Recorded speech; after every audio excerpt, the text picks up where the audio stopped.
Well, hello. I believe we are good to go. So please let me know in the chat if you can hear and see me because I hear both of those things are relatively important.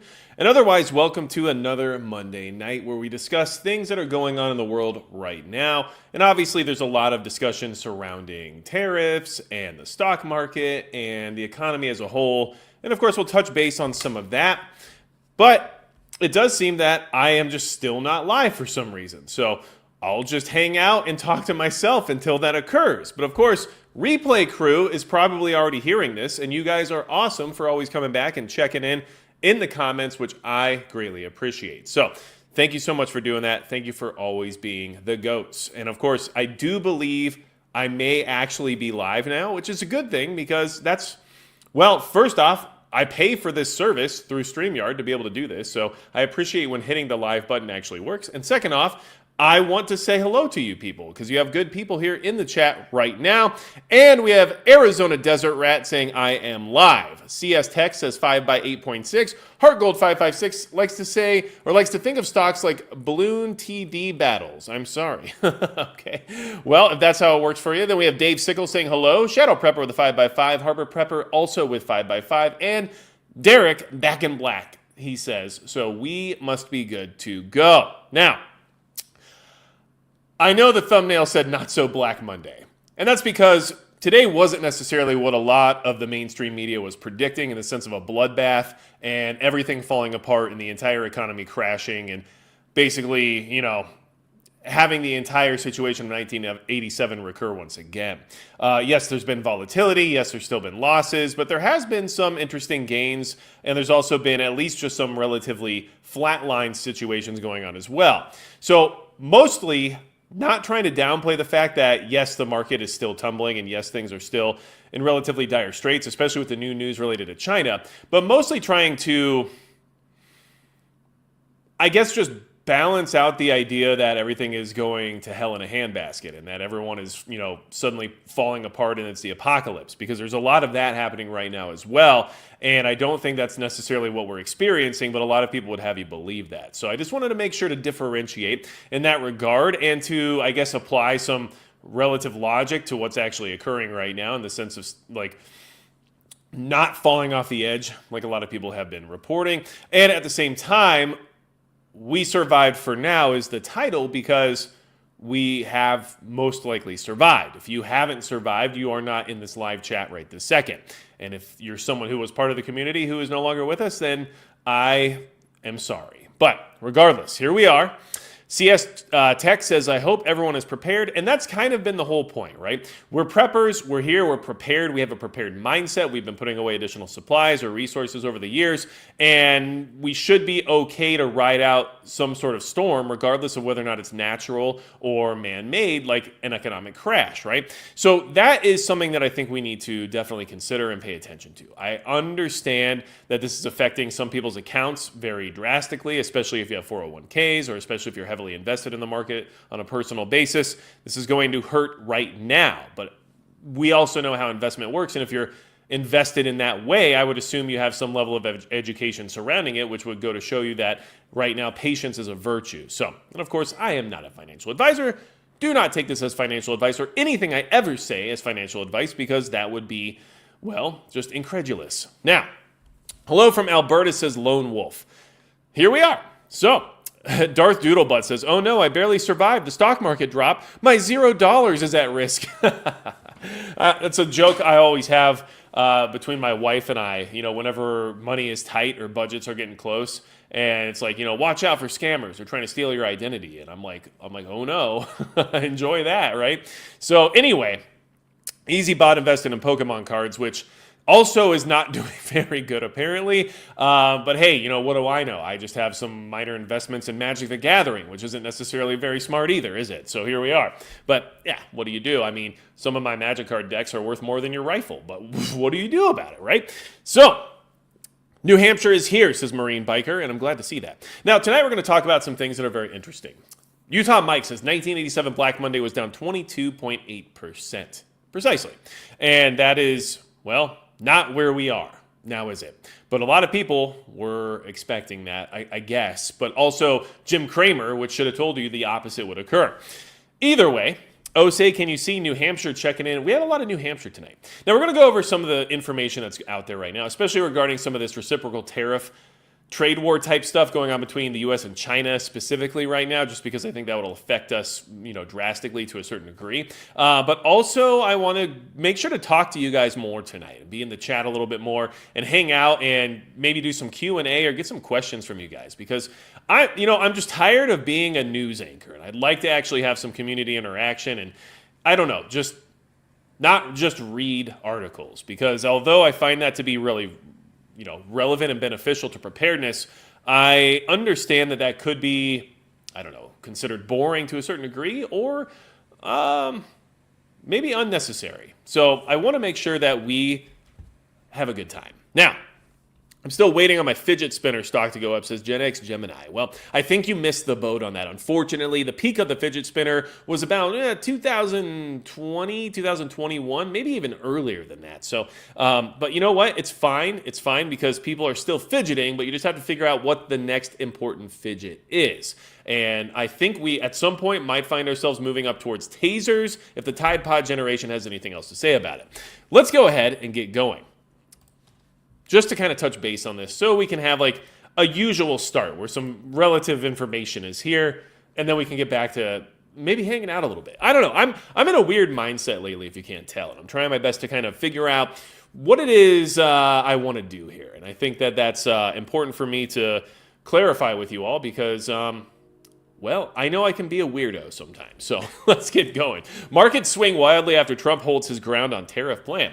He's not going to back off because the markets had some issues. I mean, I don't know why anyone assumed that would occur. Like, oh no, that economic downfall that no one could have predicted happened, and I guess I should not do this now because no one could have seen that coming. Like, that doesn't make any sense to me, but I guess if you weren't paying attention or had any idea about how any of this works, you would think that that's a possibility, right? Imagine being the boss of a company and saying, we're going to get rid of our top seller because it's just old and we need to do something different. And you get rid of the top seller. And the next day, sales are down. And everyone says, oh man, what'd you do? The sales are down. You got rid of our top seller and now the sales are down. And then the first thing you do is say, oh my gosh, you're right. I guess I got to put the top seller back in because our sales are down otherwise, right? No, that's not how change works. You have to deal with that immediacy in order to get to the other side. And I think that's what we're experiencing, but who knows? And I don't know about you, but Glock just discontinued a whole bunch of models, especially if you're in California. So maybe take a look at that in case you're in the market for anything particular.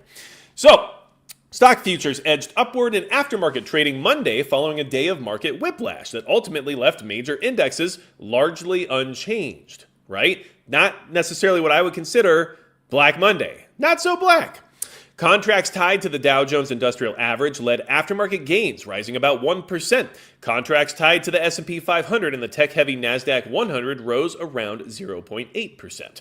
A false dawn on the tariff front fueled a brief rally Monday morning, with the S&P 500 surging some 7% from its low on the day before. The administration clarified that there will be no delay in implementing new levies. Now, this was an interesting situation where some mainstream media outlets came out and said, it looks like they might go back on some of the tariffs because of what happened in the market, which then the administration came out and said, that's not true at all. And so that's weird. It's almost like an inherent market manipulation, right? It's almost like people that might own some of these major broadcast networks might have put something in their ear to say, you better say something about this and at least speculate on that, because what is the market other than speculation? So very interesting that occurred, and that just happened to be, I don't know, what a lot of people would refer to as fake news or disinformation coming directly from the mainstream media, but hey, what do I know? I'm not a fact checker. So the episode, which touched off wild swings throughout the trading day, highlights the increasing desperation on Wall Street as the trade war route of 2025 extends into a new week. Okay, now back in the chat for a minute, because you know what? I want to. Gen X Gemini says, yes, you're a weirdo. That's why I like you. I know that, and everyone else should know that. In case you're new here, first off, if you like weirdos, hit the subscribe button and the like button because that helps things and stuff. Not to mention the share button would actually get this message out a little bit further, even though I'm not sure exactly what the message is tonight. The other thing that I want to let you know about, in case you're new here, is that, yes, this is my natural hair color. It just grows that way. There's nothing I can do about it, and in case you don't believe me, for some strange reason, because I guess I have a reason to lie about that, go back on my channel, watch any video you want, click randomly for all I care, and every single time you'll see that, yes, indeed, there's some white in the front of my hair. So I guess do that? I don't know. But anyway, you could also take bets if you want. Maybe this is like another market rally, like, is Magic Prepper's hair real or not? And then everyone can make money or lose money depending on how ignorant you are. So, let's see here. I have a lot of money in rare bourbon for hard times, says OG Brick 420. And you know what? I don't think that's a bad idea. I am definitely a bourbon guy. And I know this sounds, I don't know. You guys tell me, because maybe I have this like skewed version of like what's considered top shelf or expensive or whatever based on my experience in the hospitality industry for so long. But my favorite bourbon is Bullet. And I don't like the rye. I just like standard Bullet bourbon. And it's what I would choose to drink. And I drink it neat, which, by the way, means just straight. But apparently, when you order it at certain bars that way, they're going to put ice in it no matter what. So on the rocks doesn't mean anything to them. Neat means put ice in it. And then, of course, I'm going to have to just drink it because I'm not the kind of guy to send bourbon back just because somebody drops some ice cubes in it. But regardless, I like your style. M says MP is holding on to all the Black Lotus. And that... I wish that was true. If I had any Black Lotus right now, they'd already be sold. I 100% guarantee you on that. But hey, what do you do, right? I probably stuffed a couple in my bike spokes back in the day, and I probably had some rumbling around in my backpack when I was in like second grade, all rubber banded up with my terrible deck. And I'm sure it made its way into the trash. So here we are, right? Now, Kevin Ramsey, thank you so much for the super chat. Thanks, Magic. Well, you know what? Thank you, and thanks for being a mod. And, of course, all the mods, I always appreciate you guys being here. And Jeffrey Starn says, some late to this one. Well, you know what? I'm not late, and you're not late. We're both here at the exact right time. And Heart Gold says, here's some for the hair dye. Right, exactly. So, excellent. I'm glad we can get past that in such a mature manner. Nick, how much gold or silver do you own? Well, I'm not necessarily going to just broadcast to the world how much gold or silver I own, but I can tell you this. I don't really own gold. I own silver. I like silver. I prefer it. I think it has more potential personally, and that's just how I look at it. But I'm a silver guy, not really a gold guy. And that's also part of, being broke for so long, where I, just bought what I could afford rather than just what I wanted. And so silver was always more obtainable. That's just me. But anyway. Real quick, not a financial advisor. Weird. I know how many times I'm going to say that tonight. Now, back to the article for a second. By the 4 p.m. close, the Dow Jones Industrial Average fell 0.9%, or 349 points. The NASDAQ Composite finished 0.1% higher, and the S&P 500 closed down 0.2%. So, pretty much flatlined. Yes, the losses had already been incurred from Thursday and Friday, but regardless, this is not Black Monday. That's not what happened. It was not a bloodbath, which I know, let's not misconstrue that again, what that means, right? But yes, the market seemed to be relatively resilient today compared to what was expected. I'm not saying it's good per se. I'm not saying that losing all the money everyone had in their 401ks or in their portfolios is good. I'm just saying that we weren't given what was predicted by many in the mainstream, as well as here on alternative media as well. Let's be honest. A lot of people, even in the preparedness space, have been acting like this is the end of the world, right? And I don't know. To me, I just found that to be a little bit, let's just call it less than honest, just because we knew this would happen. Everyone was told. We were literally given dates, right? Like, hey, April 2nd, right? Like things are happening, right? I don't know, man, but I just thought this was pretty obvious. So, and we don't often get a heads up for major events, right? We didn't get a heads up for when COVID happened. We didn't get a heads up when earthquakes strike or when tornadoes rip through the middle of the country, which is happening regularly now, which is unfortunate. But we don't usually get a heads up. But this one we did. We did, right? I don't know. I thought so. But anyway, okay. The morning followed erroneous headlines that President Trump was considering a 90-day pause in tariffs. The initial reaction showed how much desire there is among investors to return to the well-trod territory of administrations that want to assist markets and stock declines that are quickly followed by sharp bounce backs. Now, I think there's some truth to that, right? There's a lot of people in this country as well as in the world, especially those of a certain status, that would rather just see things keep moving forward in the way they always have without any concern about a full-blown economic collapse, which would eventually happen if we just let everything keep going. You can't have $36 trillion in debt and just keep that going and keep growing that. Like, that's just not realistic. But those people all were able to make money while things were in that process, so they didn't care. And understand that in an economic collapse, like, the richest people are still going to be able to be okay, right? Yeah, they might lose some money in the process, but they have ways of securing their capabilities and their resources even during a full-blown collapse that we don't have access to.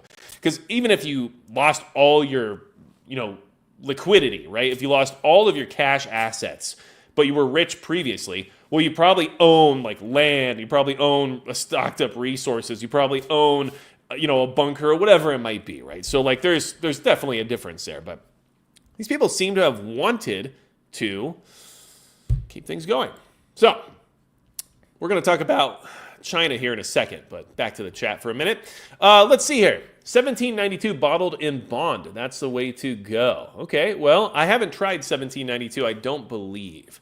I might have at some point, but I don't think I have. So I will definitely take a look at that. Jeffrey Starnes, no worries. I thought so, but I just wanted to make sure we weren't missing something there.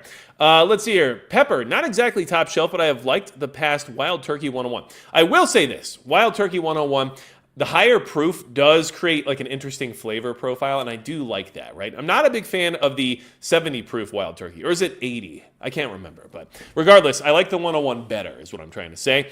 Let's see here. Nick, thanks for always taking the time to respond. Well, I try my best, guys. And you know what? That's one of the reasons why I said tonight I just want to kind of jump into the chat more, because I realized I'm missing a lot of interaction that is beneficial and valuable, right? People are asking questions. People just are trying to have a conversation. And if I'm not there to have that interaction, then it never occurs. And then maybe that doesn't help somebody who needs it, right? And at the same time, I'm okay with just hanging out for an hour because we can do that. Like I want to still bring relevant information to the conversation, and I want to try to keep you updated on things that are happening, but I also don't want to just be audible, right? Because like that's basically what a lot of the live streams have turned into, is me just reading for minutes and minutes and minutes at a time before ever saying hello to you guys. And then I've personally started to feel bad about it. So I want to fix that. So I appreciate your patience as we go through this transitionary period where I don't know what the hell I'm doing. Anyway, we also have Rip Curl Readiness here, which is awesome. So we have great mods in the house tonight. Rip Curl Readiness says it's not the end of the world yet, but it is for sure not good. I agree, but I do think it's something that's probably necessary no matter which way we looked at it. It was either going to be necessary by choice or necessary by design. We were going to get to that point at some point no matter what. So personally, I'm a bigger fan of the rip the Band-Aid off method, where there's some level of solution that's been considered in order to keep things moving in a way that is reasonable during this process, rather than allowing them to get to the point of no return. And that's just my personal preference. But, we'll see. I could be wrong, and this could all go horribly wrong, and we could have another conversation here in a year or two and be like, well, how's that canned dog food tasting lately? I'm having a great time with mine. I don't know about you. So, Canadian Hunter made in Kentucky. Interesting, Bill. Well, I haven't heard of that one. I'm not going to lie to you guys, and this has nothing to do with like the tariffs or the trade wars or any of this stuff. I just don't like Canadian whiskey. And so when all this stuff was happening where the Canadians were like throwing bourbon and stuff away or like taking it off their shelves, I was like, don't do that, because the Canadian whiskey is not good. I don't like Crown Royal. I don't like Pendleton. I don't like any of those Canadian whiskeys. I've tried. I really have. I've drinking my share of Crown and Cokes or Washington Apples or any of that other stuff. Like I've drinking my share of Crown, everything. Like whatever. Like I used to party a lot. Let's just leave it at that. But what I'm trying to say is, no, I don't. I just don't. So, so when I saw that happening, I was like, you're screwing it up. You're doing the wrong way. But whatever. I get it. Let's see here.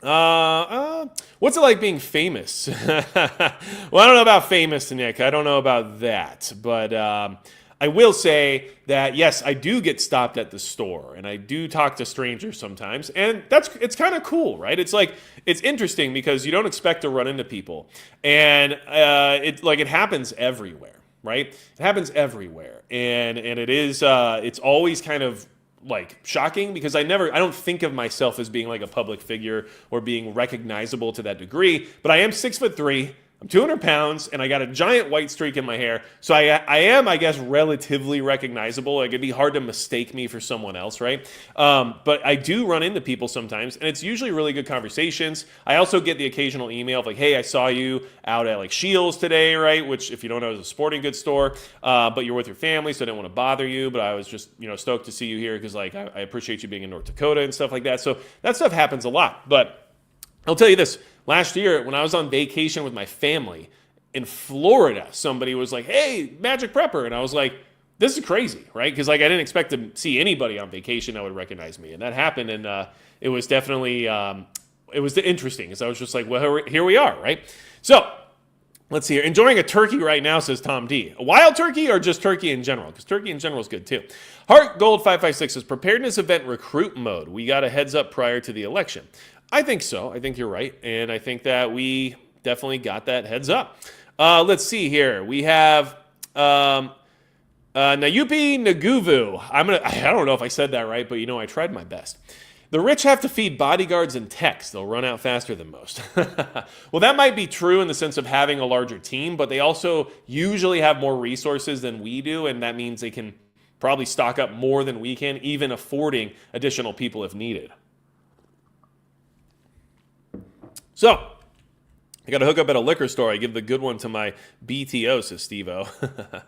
Good stuff, man. Good stuff. Okay. CS Tech is NV and... So, here's the thing.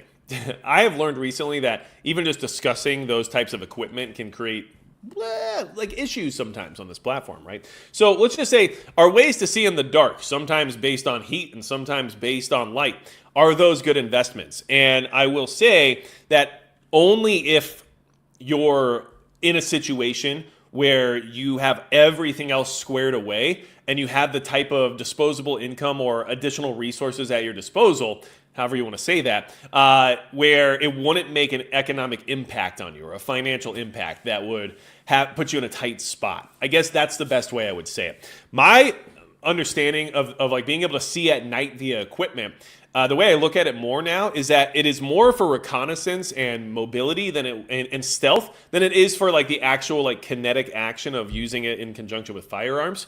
And I think in an emergency event, it really leans itself towards the ability for search and rescue, right? I think that's where it really shines in an emergency event for the prepared civilian or prepared citizen, using those devices, right, to find survivors after an emergency or after a storm is where it really shines. And yes, you can use it in tandem with the firearms and the tactics and everything else related to that type of equipment, and that is fun, and I enjoy that. And I think that, yes, if that ever became a necessity, like things have gotten really bad and we're in a situation where like that's crazy already, and you're going to be glad you have it. But the reality is that the most likely scenario where it becomes useful is search and rescue. And so I'll be working on video content about that here in the near future, but that's really where it shines. And I think that that's overlooked very often because like I could go change my tire in the pitch black middle of the night right now as long as I had, my see in the dark devices, and then no one would necessarily like see me doing that on the side of the road if I didn't want them to,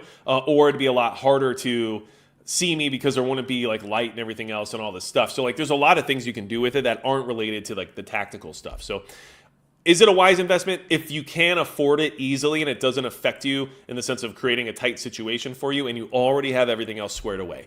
Food, water, shelter, like everything that's important for preparedness, like backup power and just like there's so much more that's more important. And that's just the reality of it. And for how expensive it is, just consider how much food could you store, how much energy could you get in the sense of backup energy of generators or whatever else you might want to use in the sense of solar. Like how much else could you do with that money? And if you don't have those things already, then like why would you prioritize that? That's how I look at it. Sorry for the rant on that, but I'm trying to be very helpful where I can. Brandon Lamb, thank you so much for the super chat. 1 to 10 scale, what would you say is your current tinfoil level? And separately, collapse is coming level. And how has it changed up or down past year? Well, what I will say is that my tinfoil hat has been relatively, I would say, loosened to a degree, just because I feel like, although I'm always concerned and weary of the possibility of a police state, and I'm always concerned about the idea of like martial law and like federal overreach and everything else, I do think that there is a level of additional support where it was possibly needed regarding the security of funding, law enforcement and basically the authority required to maintain a level of stability in the country and that we didn't have over the last 4 years. So I am hopeful that maybe there's a little bit more security, which can be good, but we have to be very careful and very vigilant that it doesn't overreach to the side of police state. So right now, I would say my biggest concerns domestically are going to be related to political extremism, because we've seen the propensity of some of the people who are against the current agenda of the sitting administration to be maybe more violent or slightly more unhinged in certain regards. And then I also think that we obviously are poking the bear when it comes to countries like Iran, and in some ways, obviously, which we'll talk about here in a second, China. And I think that there is always that possibility of like the cyber attack, which is the most likely thing I think they would do to us directly, because it doesn't require them to have their fingerprints on it, and it doesn't require them to have boots on the ground. And so therefore, it's something they could do to us without us being able to for sure indicate that it was them, which means it would be hard for us to retaliate militarily without some serious issues involved. So that's kind of where I'm at, if that makes any sense. Hardest choices require the strongest wills. I like the fortune cookie approach tonight, Heart Gold. I really do.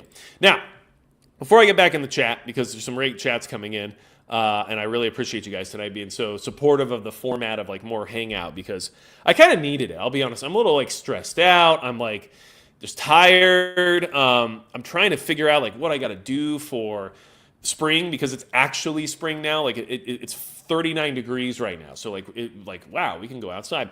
I'm in North Dakota, by the way. So like it's weird here when it comes to weather, but there's a lot on my plate, and I'm not even trying to like sugarcoat it. I just don't have the resources to do all the things I want to do. So I have to figure out and prioritize what is going to have the biggest impact. And so like that's just been difficult, right? So I have a lot I'm trying to figure out, and it's been tough. But I appreciate you guys being here tonight and hanging out. Let's talk about this real quick, because I just think you should know about it. And then I know there's some more super chats coming through, and I will definitely get to you, I promise. Trump threatens to impose an additional 50% tariff on China. Now, this is supposed to go in tomorrow if they don't pull back on their additional tariff they placed on us, which I believe was 34%. Then we're putting another 50% on them in addition to the tariffs we already had placed upon them. And that will put us, at least with China, at 104% on tariffs for China imports, which is insane, right? But that's what we're doing because, well, that's what Trump said he was going to do if they retaliated, and they did. And so this is where things get dicey, of course. This is where the expenses start to rise, and this is where things are, maybe a requirement to get off of the teat of China, which is something that we've needed to do for a very long time.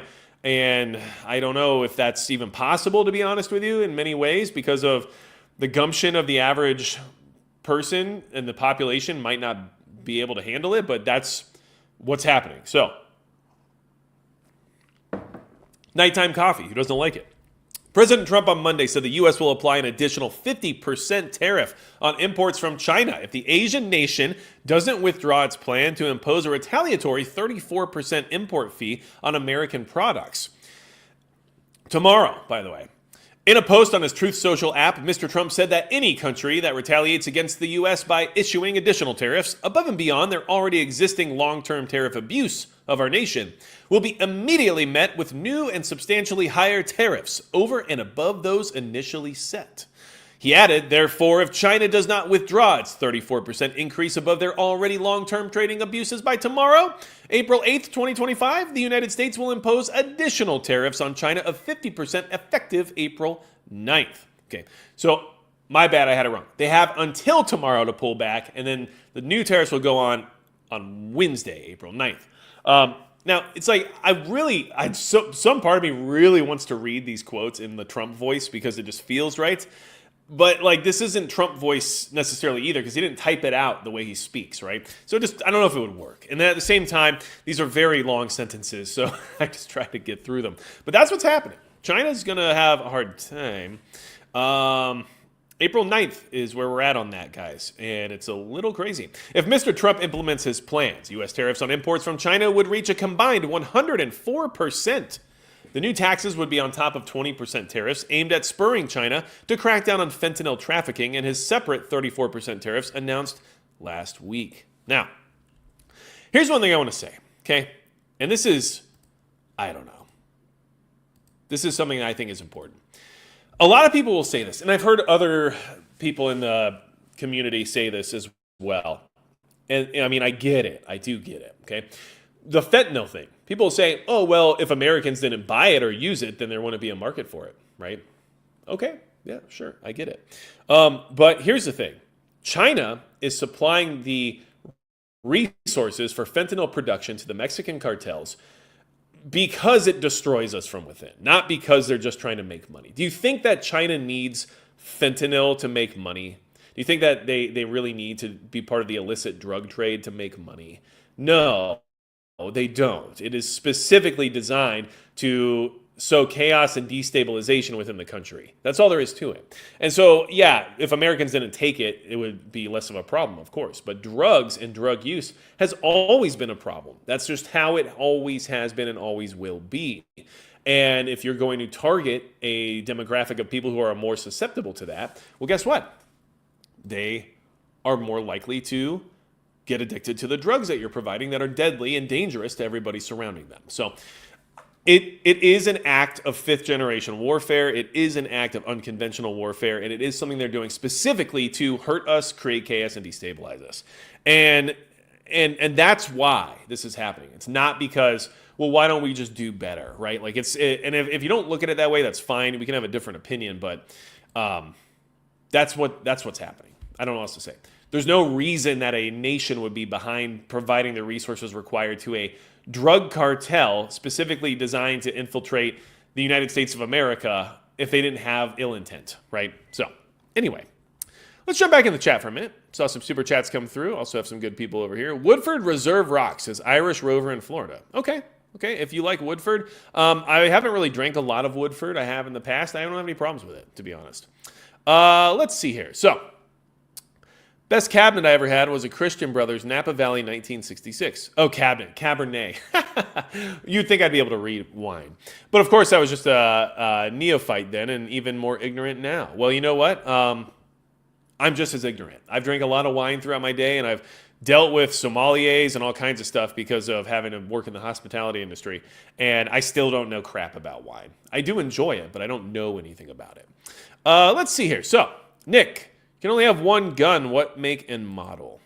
Wow. Well, I hate that question because it is a hard one to answer for me. And here's the problem. I would choose a handgun because I carry every single day, everywhere I go. And so, yes, I think a rifle is better than a handgun. And yes, I think a rifle would be more important in like a home defense situation and a community defense situation, right? Or even a national defense situation. But for my purposes as a prepared civilian, I walk around with a handgun everywhere and pretty much nowhere with a rifle. And yes, rifles would be better for hunting and everything else. Like I 100% agree with that. But I'd rather have a gun on me than have a gun that's not on me, right? Like if I need it and it's not on me, then what good does it do? So personally, it'd be really hard because right now I'd either pick a Glock 45 chambered in 9mm because, well, that's my current carry gun and the gun I have the most time on in the sense of shooting and the gun I'm most proficient with and the gun that has the best access to logistics in the sense of parts, accessories, and is easy to work on and very reliable and everything else.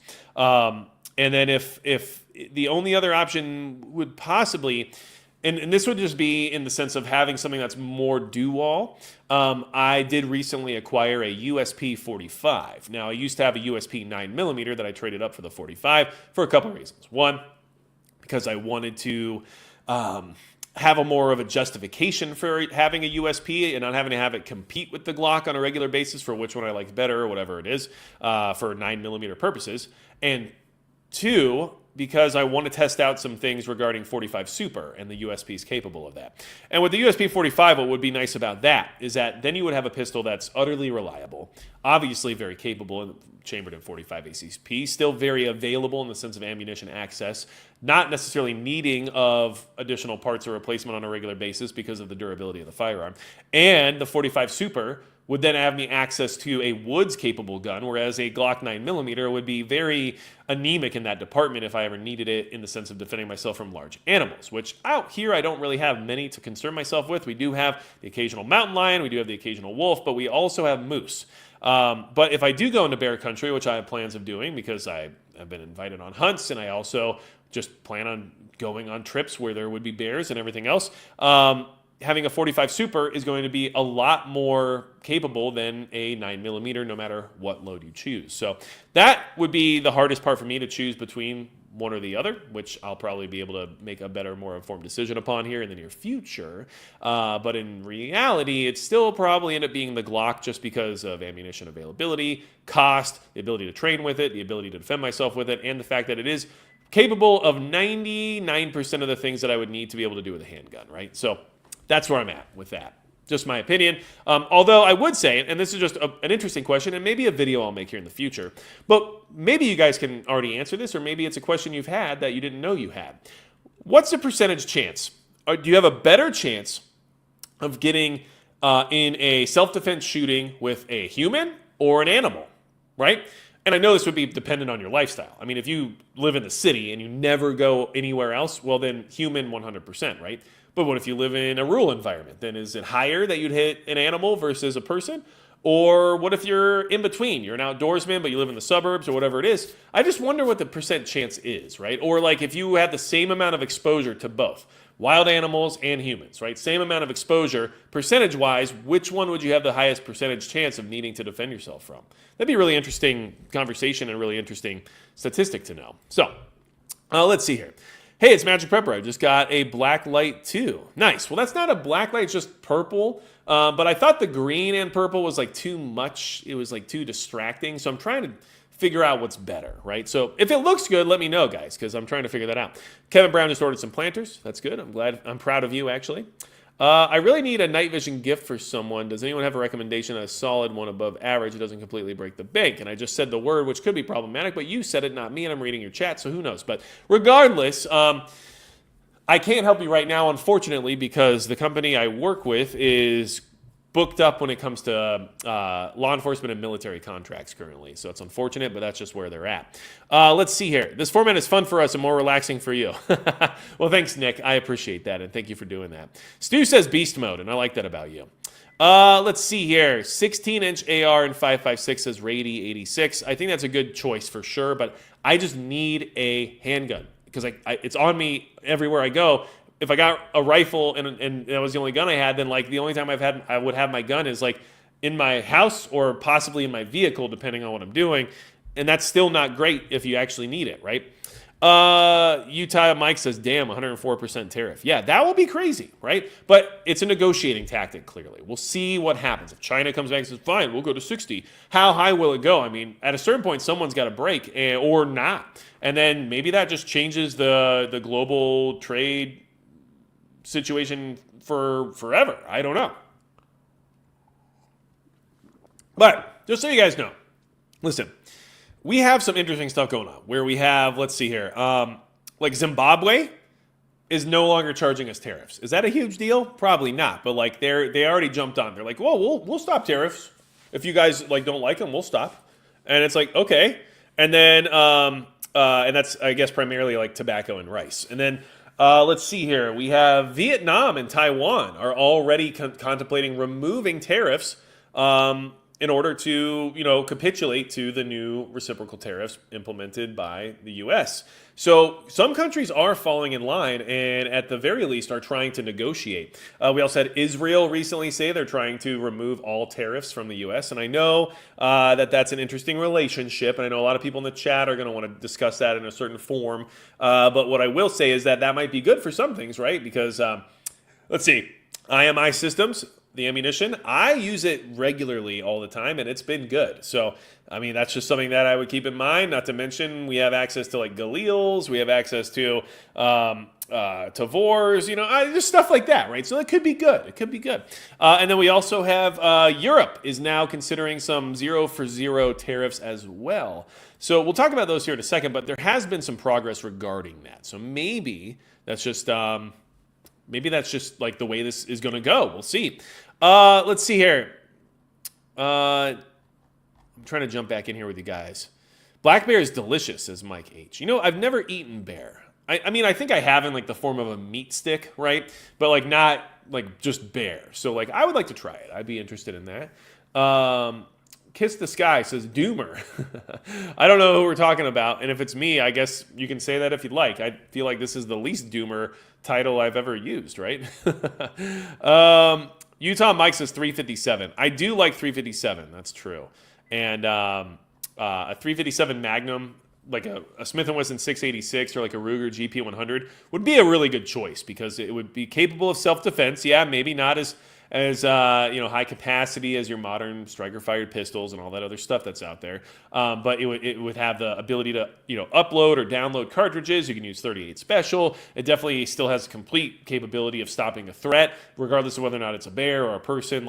So I love 357 Magnum as well. I really do. So I think that's great. Tactical Muffin Top says 1022. Which is a great choice. Don't get me wrong. I think a good 22 long rifle is going to have a lot of utility. I use 22 on my property more than my other guns when it comes to utility because of pest control, right? But I can't carry it with me, so I'd still want a handgun, even though I would miss having a 22 rifle for sure. So let's see here. You can be a Zimbabwe trillionaire, says VivB. Well, what's cool about that, VivB, is they actually have a dog that they want to sell me, and all I have to do is money order them like $400, and then they'll send me the dog in the mail, and I just have to go pick it up at the airport. It's going to be great. So it's luckily straight from Zimbabwe, and we'll be good to go. So let's see here. We have Stu. It doesn't seem like rocket science. You charge me, I charge you. And that's why I think that's true. And I agree with you on that, because a lot of the confusion seems to be coming from the fact that people aren't admitting the fact that we are already being tariffed by these other countries more than we are tariffing them. So I do find that interesting, because it seems dishonest to be like, how could we do such a thing while it's literally happening to us? Now, you could argue that you'd rather those countries also not have tariffs, and then I would understand where you're coming from. But the outrage, or what I would call faux outrage, is clearly based around political ideology more than it is about what's actually happening, right? So that's what frustrates me, is because it just shows that you're only worried about, let's just say your team, I guess, more so than what the reality of the situation is. Dustin Preble went with the SIG 226. I mean, that's a good option. Don't get me wrong.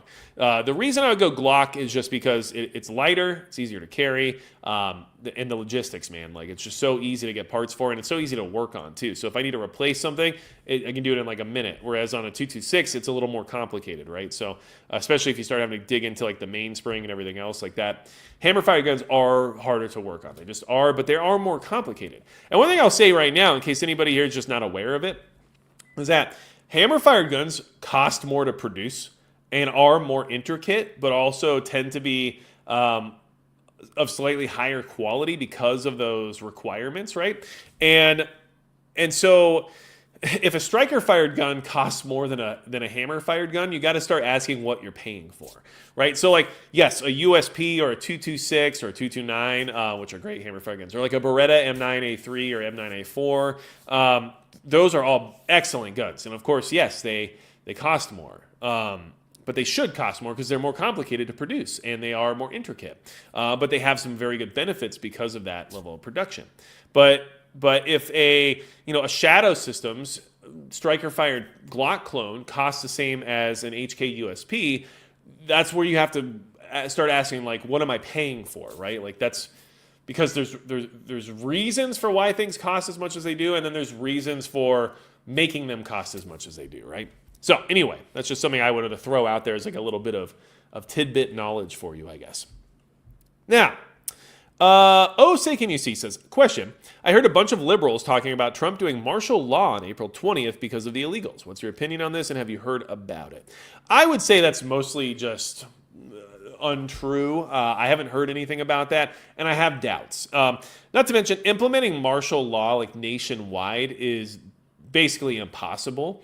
If maybe they wanted to do it on a regional level or in a localized way, in the sense of like just at the southern border, I could see that being possible, but I'm not exactly sure like for what purpose, right? So I don't think it'd be worth what it would do optically in the sense of politics, while at the same time, like what would it really accomplish either, right? We already have the Fed mobilized, and we have ICE and DHS and everybody out there doing this already. So I'm not exactly sure what it would accomplish, but in a time of war or something like that, it makes more sense just to ensure that there's a level of security. But doing martial law is really, like, let's be honest, it's mostly reserved for like major cities and major metropolitan areas, because that's the only places you can actually crowd control enough to make it effective. But like where I live, martial law, right? Curfew. Like, okay, well, what are you going to drive out to my house and check to see if I'm in bed or not? Like, no, I can go wherever I want. Like, you guys aren't going to be able to follow me everywhere, right? So like it becomes a lot more difficult in that sense. So that's just my thought process, but that's just my opinion, but I appreciate the question. Now, I do want to say the EU seems to be trying to figure out like how they're going to deal with all this, and I don't know. They're doing EU things, right? EU offers Trump removal of all industrial tariffs. So, I mean, that could be good, right? So, like, that's some situation that's brewing, let's just say. The EU has offered the United States a 0 for 0 tariff scheme. European Commission President Ursula von der Leyen said Monday, seeking to avoid a tit-for-tat trade war.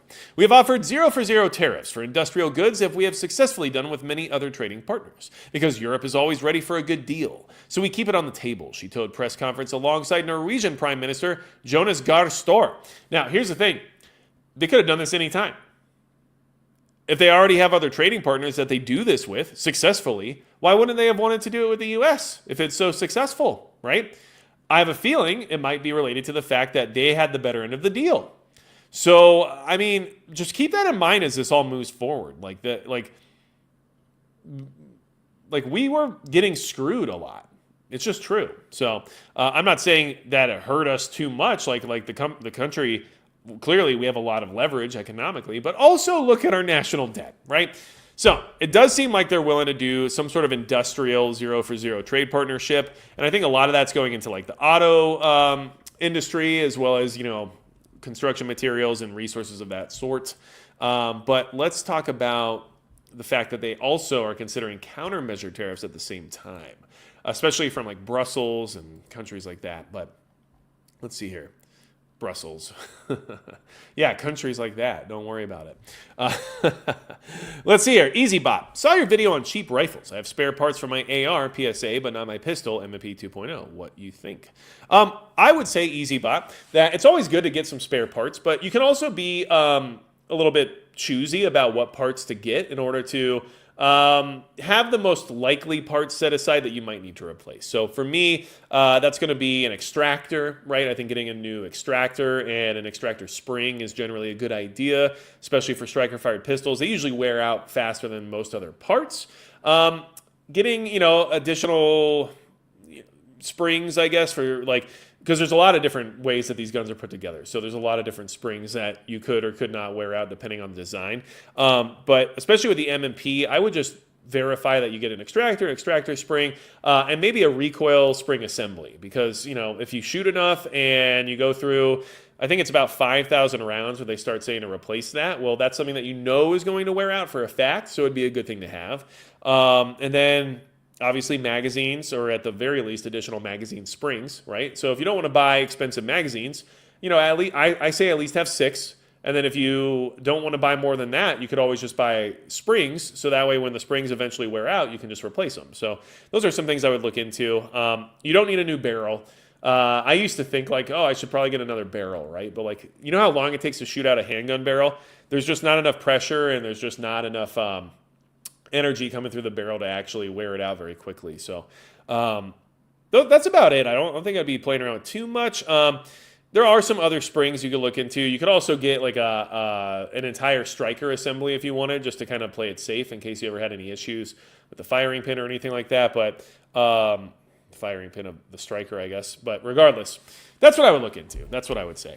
But yeah, I think having spare parts for your pistol is a good idea. I have all the parts needed to basically rebuild an entire Glock pistol set aside, even though I have multiple Glock pistols. And it's just because, like, well, if I need to fix one, I don't want to have to tear apart another one or move to a secondary. I'd rather just repair the one that I want, right? Or that needs to be fixed. Let's see here. So here's the thing about what the EU is contemplating right now, okay? European officials are taking a two-part approach to President Trump's unfolding trade war, offering to slash tariffs on American-made cars and industrial products, even as they prepare to retaliate imminently with wide-ranging levies. Ursula von der Leyen, president of the EU's executive branch, said on Monday that the 27-nation bloc would be willing to employ a zero-for-zero approach. We already talked about that. But at the same time, both she and the EU Trade Commissioner, Marko Sefcovic, I really screwed that up, and I don't care, made it clear that European officials were preparing to deploy tariffs and potentially other trade barriers to hit back at the United States if the two sides could not reach a deal. Okay? And this goes as far as up to like 25%. Let's see here. I'm trying to find where that is here, but you know what? Like who cares? They're trying to say they're going to be, retaliatory in their tariffs, and then Trump has said if they do that, he's going to be retaliatory. So I guess the numbers don't even really matter a whole lot right now. What matters is whether or not they actually do it. So we'll see where it goes from there. But for now, I think we are, just in the middle of it, right? I think the zero for zero thing is fine if everybody agrees to be, progressive about it in the sense of trying to progress towards better relationships and better trade agreements. Well, look at Nick with the $2.99 super sticker. Thank you so much, Nick. I appreciate you. I appreciate you guys. I really do. I hope you guys know that. I'm trying my best to show that as well. Here, I'm going to show the sticker. You guys ready? There it is. See, I'm bad about that too. Now I can actually take the time to do those things, and you can see it. So let's see here. Lights out. If you don't have a ballistic helmet, you won't even be allowed outside. I don't know if that's necessarily accurate, but here's the thing. I don't personally enjoy wearing a ballistic helmet, but if I'm going to have to wear a helmet, I guess it might as well be one, right? That's kind of how I look at it. I do have an OpsCore skull mount, which actually is pretty comfortable because of how much adjustment it has. And as long as you're running just like one PVS 14 or something like that, it's not enough weight for it to like be uncomfortable. And so I like that in the sense of being lightweight, comfortable, and breathable. But if you're going to have to wear a helmet because you're using that equipment when bullets are flying rather than just to like go find somebody in the woods, right? Then you might as well have a ballistic helmet, even though they're not going to stop rifle rounds. A ballistic helmet won't stop a 5.56 round, right? Or a 7.62 by 39 or any of that stuff. It will stop handgun rounds, right? Most of them anyway, up to 44 Magnum generally. But they're not designed to stop rifle rounds. And in fact, the high cut ones, like what I have, I mean, a lot of your head's exposed. So what are they good for? Well, they're good for the possibility of shrapnel, of course, but they're also good for things literally hitting you on the head, like falling on your head. And of course, in any disaster zone, getting your head damaged is a bad idea. So having a helmet's just good in the sense of like protecting your head, regardless of whether or not it's bulletproof. And if you're going to have to mount equipment to a helmet of some kind, then ballistic's not bad. Now, I will say this, guys. Actually, let me do something real quick here. I do work with Premier Body Armor, and they're super cool. And I pretty much we have a good relationship, and I like them a lot. I have some videos coming out very soon regarding some of their newer products. But one thing that's really cool is they have a ballistic helmet that I have two of right now. One is my current helmet setup, and the other one I'm going to be testing on the channel to show you what it can endure when it comes to handgun rounds, right? So I'm going to shoot it, and you guys are going to watch, and it's going to be cool. But regardless, check them out. I put a link right now in the chat if you guys are interested. And maybe I'll throw one in the pinned comment as well after the live stream's over. But the Fortis line is very affordable, and the Fortis helmet is very affordable for a level 3A ballistic helmet that has all the stuff you want. It's got the rails on the side where you can mount lights, or you can mount hearing protection or anything like that. It's got the adjustable head strap and everything else. So I think for the price, it's a very good deal. And I would check it out. And yeah, if you want to wait till I make the video where I shoot one of the helmets so you can see just what kind of abuse it can put up with, cool. But I can also show you then in that same video my helmet setup and how it has all the stuff helmets have, right? So like it just works in that regard. Yeah, I will say I did have to slightly like fit my hearing protection attachments into the rails. And I don't know which side of the equation that was problematic from, but I am using the Unity Tactical, what is it, the SAR system in order to get some sword-ins attached to it. So that's a little proprietary and maybe out of the norm. So, but regardless, I mean, I still made it work no problem, and the helmet is good to go. It's heavy, yes, but all ballistic helmets are heavy, but it does remove the need for a counterbalance as long as you're using like a singular PVS-14, which I actually like. And I know a lot of people prefer like RNVGs or binos of some kind, or even myself, I can use a pano bridge and have two PVS-14s, but I like one. I really do. I don't know why. It's lighter weight, so it's less to worry about. I can then keep the other one as a secondary backup or hand it off to somebody who doesn't have that type of equipment. I can use the other eye then to maintain a level of night vision. Or if I need to switch to white light, then I have an eye that's still capable of doing so. So I actually like one PVS-14 almost better than two. Now the comfort of two is nice, like it's comfortable, right? Both eyes can see. I can walk through the woods faster. I feel like a better grasp over my awareness, or at least like my personal boundaries in the sense of not running into things or tripping on stuff. But in the sense of versatility and weight and capability, I don't feel lacking from the use of one PVS-14. I really don't. So that's just my experience. So let's see here. Jump back in the chat here for a minute. The emphasis on small caliber, but nothing about going airborne or armored vehicle. Well, Watchman, I'm working on that part, okay? I haven't got there yet, but I'm working on it. So let's see here. So save yourself weight and money, just get a bump helmet. Well, that's the thing. So why I just talked about the Premier body armor thing is because a bump helmet costs just as much as their ballistic helmet. So if you're going to spend the same, you can get a ballistic helmet in the process that's still high quality. So that's just something that I found to be beneficial, I guess. Now, dude, we need body armor because why not? I thought this was America. I mean, yeah, I'm not against body armor at all.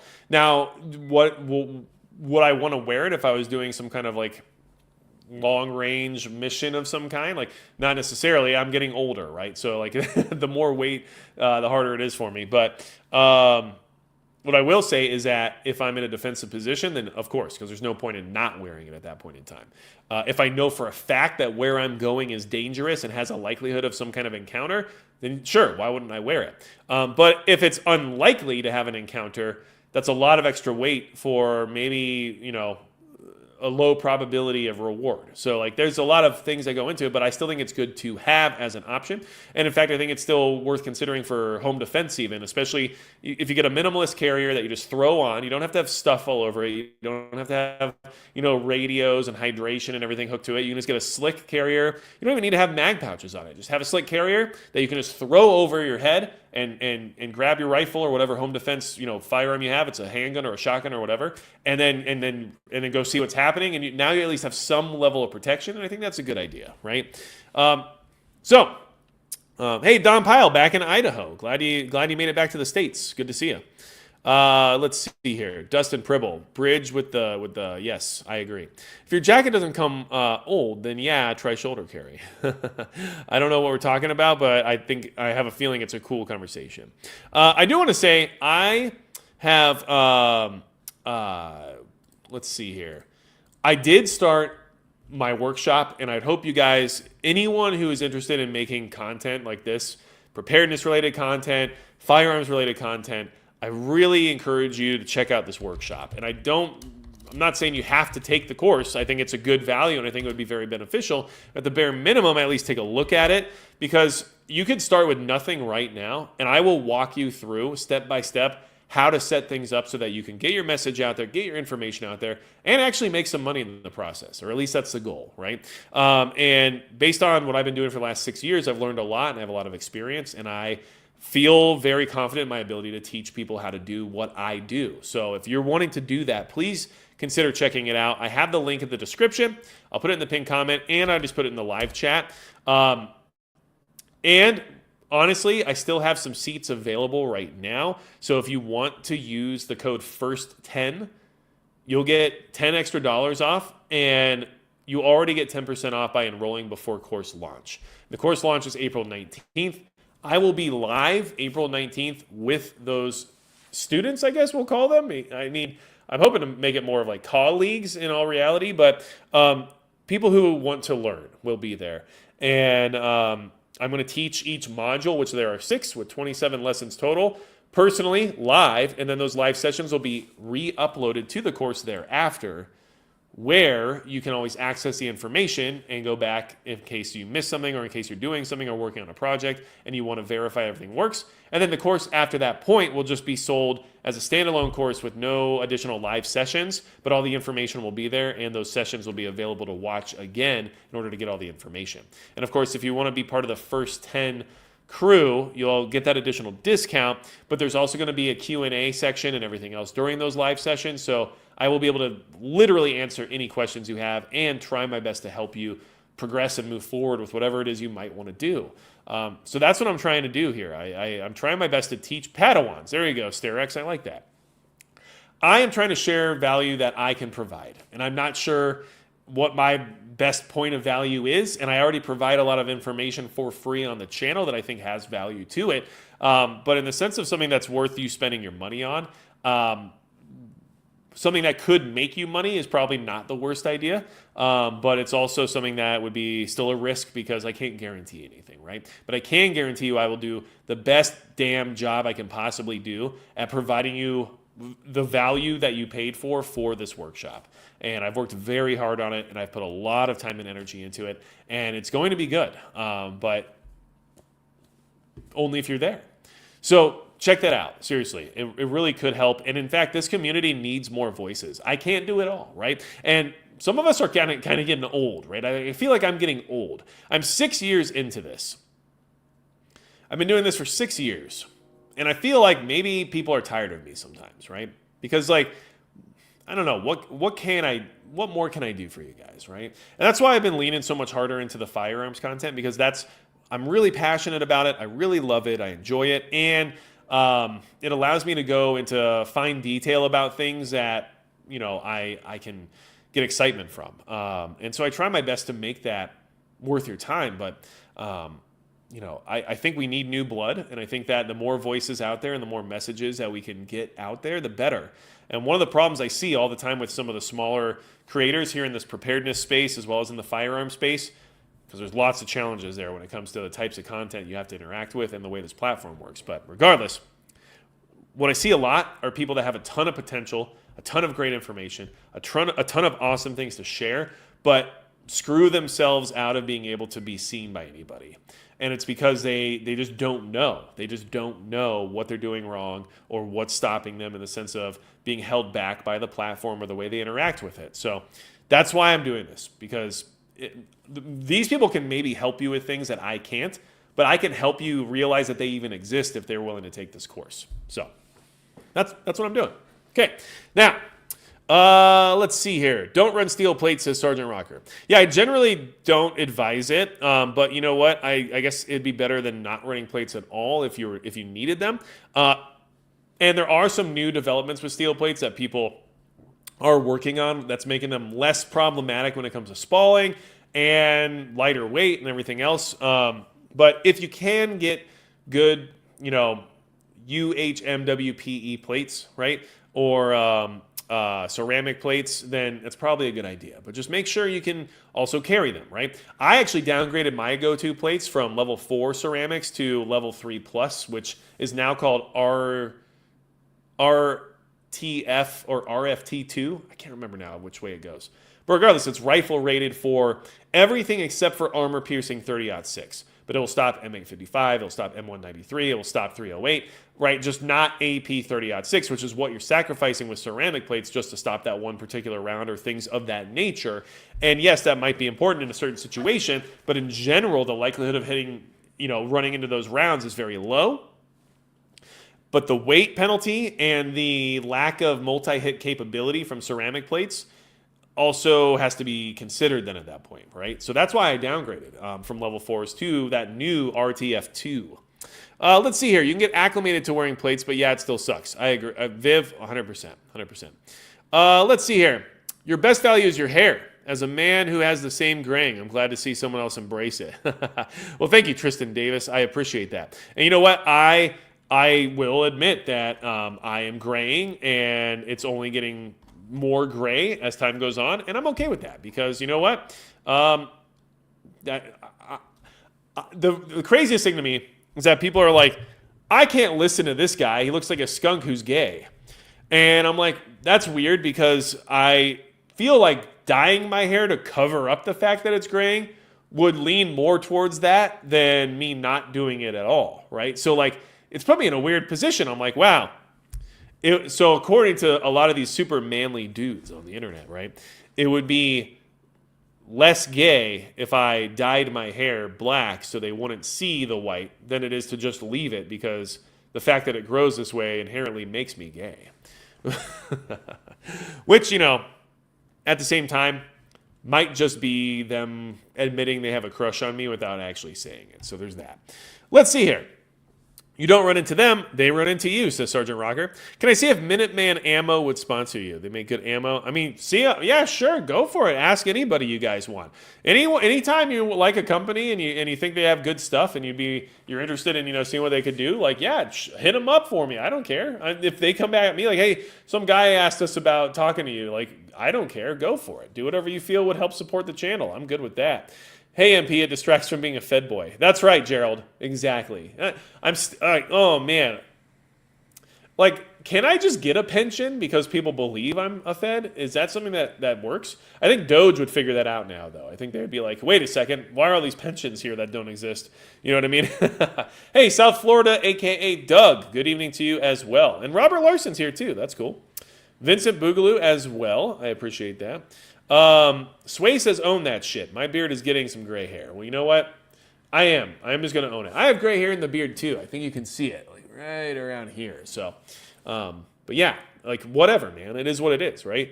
Thing is, I might be turning gray, but, I mean, I worked out today. I ran a mile. Yeah, I didn't run 5 miles like I used to, but I still ran a mile, How many other people with gray hair ran a mile today, right? Well, hello from Wyoming, says TRW, and I said hello to you as well. But I am going to have to call it a night because the private live stream starts in about 10 minutes or less, actually. So if you want to be in the private live stream, hit the join button down below. Become a YouTube channel member, and you'll have access to the private live stream by going to my channel page, clicking on posts, and seeing that there is a link posted there right now that you'd be able to access the private live stream farm. Or you can go to Subscribestar, where it's $5 a month to be part of the crew there. There's some exclusive content as well as a way to message me directly. And it gets you access to the private live stream. So I will put that link in the chat right now. It's also in the description in case you're curious. And it just is a way for people to support the channel directly who feel the need to do so. I don't hide a lot of stuff behind paywalls, but I do appreciate the additional support. So if you want to check that out, I would really greatly appreciate it. And of course, the private live stream is a casual format where we just hang out and talk about whatever anyone wants to talk about. And usually it turns into kind of what we're already doing right now. So I will be there at 9:15 Central Standard Time. If you want to be there as well, now you know what to do. Hopefully this was a good conversation for y'all. Thank you for hanging out with me tonight. Thank you for allowing me to relax a little bit and have a good time. I actually really enjoyed this, and I think we'll do this more often. And if we just want to talk trash and stuff in the future, let's do that too. Because you know what? I'm okay with it. I'm starting to get a little frisky, and I just might